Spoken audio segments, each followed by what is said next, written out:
رخ کرتے ہیں بوانا کا۔ آپ کو بتائیں کہ پنجاب بار کونسل کی ہدایت پر چیئرمین پی ٹی آئی عمران خان پر قاتلانہ حملے کی وجہ سے تحصیل بار ایسوسی ایشن کی طرف سے ایک روزہ ہڑتال کا اعلان کیا گیا ہے۔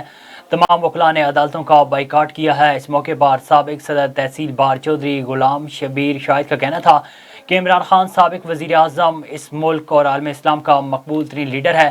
ان پر حملے کی بھرپور طریقے سے مذمت کرتے ہیں۔ انہوں نے پرامن احتجاج اور لانگ مارچ کیا ہے جو ہر کسی کا جمہوری حق ہے۔ ایسے میں ان پر حملہ وفاقی اور صوبائی حکومت کی نااہلی ہے۔ اس کے علاوہ پولیس اور سیکورٹی اداروں کی کارکردگی پر سوال کا نشان ہے۔ ان کا کہنا تھا کہ ذمہ داران کو کٹہرے میں لایا جائے، صاف اور شفاف انکوائری کی جائے اور ملوث کرداروں کو کیفرے کردار تک پہنچایا جائے۔